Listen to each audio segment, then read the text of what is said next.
Praise the lord. ఆదరణకర్తయగు దేవునికి స్తోత్రములు. మీకు పునరుత్థానపు శుభములు.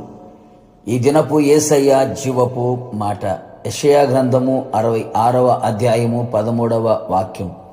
ఒకని తల్లి వానిని ఆదరించున్నట్లు నేను మిమ్మును ఆదరించెదను. యేసయ్య ప్రియ కుమారులు కుమార్తెలుగా ఉన్న ఆత్మీయులారా, యేసయ్యే మనకు తండ్రియు తల్లియు అయి ఉన్నాడు. లోకములో తల్లి ప్రేమ చాలా గొప్పది. మనలను కన్న తల్లి కంటే అధికమైన ప్రేమ, ఆదరణ, ధైర్యము, స్థైర్యము ఇవ్వగలవాడు మన యేసయ్య. లోకములో ఉన్న తల్లి తన బిడ్డలను మరచిన మరువని దేవుడు మన యేసయ్య. నిశ్చయముగా నా యేసయ్య తల్లి వలె నీ జీవితాంతం ఉండి ఆదరించును. ప్రస్తుతపు దినములలో మనిషికి కరువైనది ఆదరణ. ఆదరించేవారు లేక చేతులు చాపుచున్న పరిస్థితులు.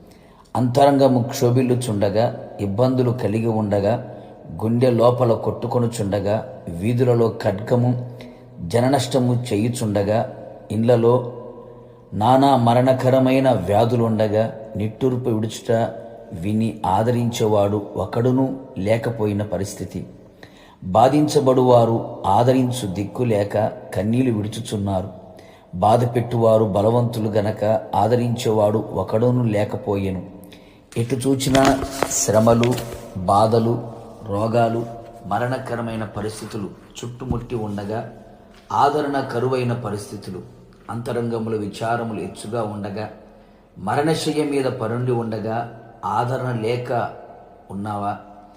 ఓ నా ప్రియ దైవ జనాంగమా, నా యేసయ్య తల్లి వలె తన కౌగిట్లో చేర్చుకొని నిన్ను హత్తుకొని ఎత్తుకొని నేనున్నాను అని చెప్పి నీకు ఆదరణ కలుగ చేయు దేవుడు. ప్రేమ చూపి ధైర్యపరిచే దేవుడు. ఆయన గొప్ప ఆదరణ ప్రాణమునకు నెమ్మది కలుగు చేయును.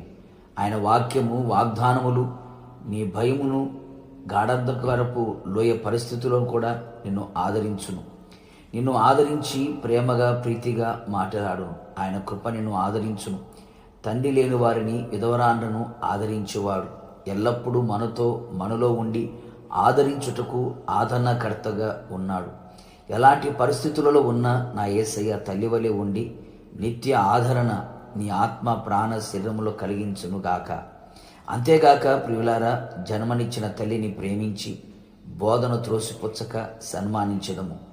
నిన్ను కనిన తల్లిని ఆనందపరచవలెను. వృద్ధాప్యములో వారిని విడనాడకుము, నిర్లక్ష్యపరచుకుము. గుర్తించుకో, ఏది విత్తుదువో అదే కోయుదువు.